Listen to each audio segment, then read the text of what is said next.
আসসালামু আলাইকুম ওয়া রাহমাতুল্লাহ। ইন্নাল হামদালিল্লাহ ওয়াসসালাতু ওয়াসসালামু আলা রাসূলিল্লাহ ওয়া আলা আলিহি ওয়া আসহাবিহি ওয়া মান ওয়ালা, আম্মা বাদ। সুপ্রিয় দর্শক, কাছে কিংবা দূরে, বিশ্বজুড়ে যে যেখান থেকে দেখছেন, মাহে রমাদানের এই গুরুত্বপূর্ণ সময়ে আপনাদেরকে স্বাগত জানাচ্ছি আপনাদের প্রিয় চ্যানেল একেশো টিভির পর্দায় আপি ম্যাঙ্গো ফ্রুট ড্রিঙ্ক নিবেদিত সওয়াল জবাব অনুষ্ঠানে। Powered by Bexi fabrics, co sponsor RICL TMX। আমাদের প্রতিদিনের অনুষ্ঠান সওয়াল জবাব। আমরা এই অনুষ্ঠানে ইসলামের নানা বিষয় নিয়ে আপনাদের মনের বিভিন্ন প্রশ্ন আলোকে আমরা উত্তর দিয়ে থাকি। আর এই বিষয়ের জন্য আমরা আমাদের স্টুডিওতে একজন ইসলামিক স্কলারকে আমন্ত্রণ জানিয়েছি। আমরা আপনাদের সাথে আমাদের মেহমানকে পরিচয় করে দিচ্ছি। আমাদের সাথে আজকে উপস্থিত আছেন পারিস ইন্টারন্যাশনাল ইউনিভার্সিটির সহকারী অধ্যাপক শাইখ শাহ শামসুদ্দিন। আসসালামু আলাইকুম ওয়া রাহমাতুল্লাহি ওয়া বারাকাতুহু। ওয়া আলাইকুম আসসালাম ওয়া রাহমাতুল্লাহ। শাইখ কেমন আছেন? আলহামদুলিল্লাহ, আপনি ভালো আছেন? জি আলহামদুলিল্লাহ। শাইখ, আমাদের আজকের আলোচনার বিষয় হচ্ছে রমজানের করণীয় বর্জনীয়। রমজান কি, রমজানের পরিচয় সম্পর্কে যদি একটু বলতেন। আলহামদুলিল্লাহ, সাল্লাতু ওয়াসসালামু আলা রাসূলিল্লাহি ওয়া বাদ। আপনি অত্যন্ত চমৎকার একটি বিষয় আনয়ন করেছেন। আল্লাহ রাব্বুল আলামিন পবিত্র কোরআনে কারীম বলছেন, ইয়া আইয়ুহাল্লাযীনা আমানু কুতিবা আলাইকুমুস সিয়াম কামা কুতিবা আলাল্লাযীনা মিন ক্বাবলিকুম লাআল্লাকুম তাত্তাকুন। যে হে ঈমানদারেরা, আমি তোমাদের জন্য রমাদানের রোজাকে ফরজ করেছি, যেভাবে ফরজ করেছিলাম, বাধ্যবাধকতা করেছিলাম পূর্ববর্তীদের উপর, লাআল্লাকুম তাত্তাকুন, যাতে করে তোমরা খোদাভীতি অর্জন করতে পারো। তো রমাদান শব্দের যে শাব্দিক ব্যাখ্যা রয়েছে, আল ইমসাক অর্থাৎ বিরত থাকা, আর তর্ক ছেড়ে দেওয়া, যেটা রমাদানের বাহিরে জায়েজ এরকম কাজকেও ছেড়ে দেওয়া, অর্থাৎ সুবহে সাদেক থেকে শুরু করে একদম সূর্যাস্ত পর্যন্ত খানা পানাহার এবং কামাচার থেকে বিরত থেকে আল্লাহর সন্তুষ্টির জন্য এটাকে পূর্ণ করা, এর নামই হলো রমাদান। এটাকে যদি আরেকটু বিশ্লেষণ আমরা করতে চাই, যদি আমি আমার জীবনের যাবতীয় আমলগুলো একমাত্র আল্লাহ পাককে ভয় করে করি, তাহলে আমার মধ্যে থেকে কোনো অন্যায় অনাচার, আমার মধ্যে কোনো রাহাজানি, খুন খারাপি, অর্থাৎ মানবীয় বিবর্জিত, মনুষ্যত্ব বিবর্জিত, হায়ানমূলক কোনো কাজ আমার মধ্যে থেকে হবে না। সেজন্য আমরা প্রথমেই কাজ করব যে আল্লাহ পাককে ভয় করে সকল কাজ করব। এরপর আমরা দ্বিতীয় যে কাজ করব যে অল্পে তুষ্ট থাকা, রেদা বিল কালিল, অর্থাৎ এখানে হাদিসে অনেকগুলো বিশ্লেষণ এসেছে, যে এটাকে আমরা যে সংক্ষিপ্তভাবে বলি, যার পৃথিবীতে যে পেয়েছে সব কিছুকে, কোরআনে কারীমের স্পষ্ট নির্দেশনা আছে যে তুমি যদি পৃথিবীর সব কিছু পাও অথচ তুমি রবকে পেলে না, তাহলে তুমি কোনো কিছুই পেলো না, তোমার পাওয়ার কোনো দাম নেই।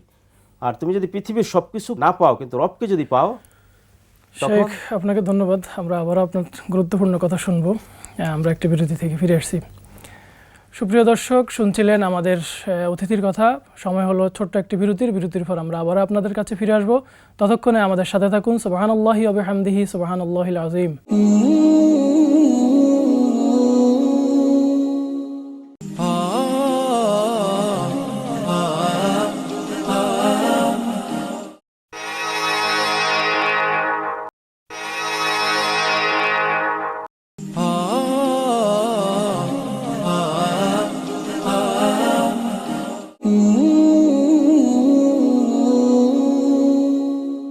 সুপ্রিয় দর্শক, বিরতির পর আবারও ফিরে এলাম।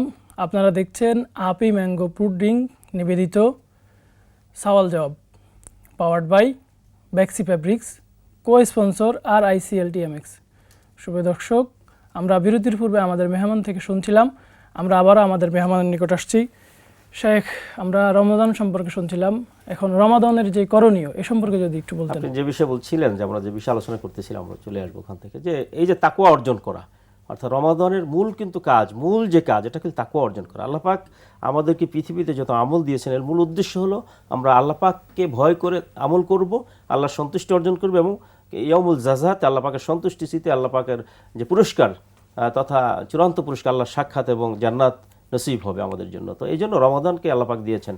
যে বিষয়টা আমরা আলোচনা করতেছিলাম, যে চারটা বিষয় যদি আমরা আমাদের জীবনে যদি বাস্তবায়ন করতে পারি, তাহলে আমাদের রমাদান সফল হবে। তো রমাদান এসেছে আমাদেরকে মূলত মুত্তাকি বানাবার জন্য। এই জন্য রমাদানে আল্লাহ রাব্বুল আলামিন যে করণীয় আমলগুলো রয়েছে, রমাদানে আমরা প্রথমেই যে কাজ করতে পারবো, যে কুমুহু লাইলান ওয়া সুমুহু নাহারান, রোজা রাখলো আল্লাহ রাব্বুল ঈমান এবং ইহতিসাবের সঙ্গে, আল্লাহ রাব্বুল আলামিন তার যাবতীয় গুনাহগুলোকে মাফ করে দিবেন।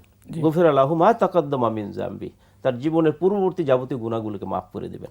এই জন্য প্রথম কাজ হলো সুন্দরভাবে পরিপূর্ণভাবে রমাদানের রোজা রাখবো। 2 নম্বরে আমরা হবো কিয়ামুল লাইলের কথা বলা হয়েছে, সুমুহু লাইলান ওয়া কুমুহু নাহারান। কিয়ামুল লাইলের মধ্যে আমরা প্রথমেই যেতে পারি যে আমরা ফরজ নামাজের পরে আমরা কিয়ামুল লাইলের তারাবি নামাজ পড়ব। তারাবি নামাজকে সুন্নাতে মুআক্কাদা আবার ওয়াজিব বলেছেন উলামায়ে কেরাম। যাই হোক, এরপরে আমরা রাত্রে কোরআন কারীম তেলাওয়াত করতে পারি, আমরা বেশি বেশি সাদাকা দান সাদাকা করতে পারি, বেশি বেশি আমরা তাহাজ্জুদ নামাজ পড়তে পারি।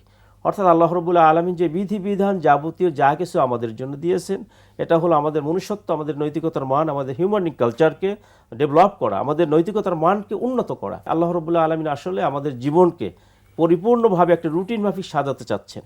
এই জন্য যখনই আমরা বিভিন্নভাবে দৈনিক 5 ওয়াক্ত নামাজ পড়ি, কিন্তু নামাজ পড়ার পর আবার আমরা দুনিয়াবি কাজে ব্যস্ত হয়ে যায়। এই জন্য আল্লাহ পাক 5 বার ডাকেন, এরপরে আবার জুমার দিন সপ্তাহে আমাদেরকে ডাকছেন।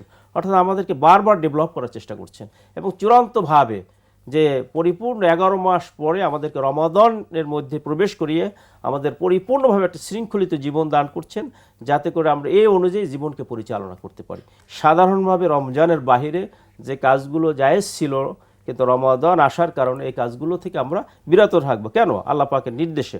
অর্থাৎ আল্লাহ পাক দেখছেন যে তার বান্দা কিভাবে তার নির্দেশকে ফলো করে।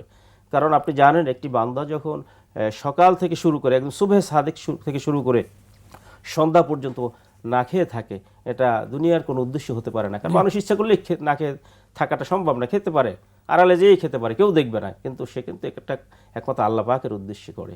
শেখ, আপনাকে অসংখ্য ধন্যবাদ কষ্ট করে এসে আমাদেরকে সময় দেওয়ার জন্য। আপনাকে মোবারকবাদ জানাচ্ছি। জি, সুপ্রিয় দর্শক, আমরা অনুষ্ঠানের একবারে শেষ পর্যায়ে চলে এসেছি।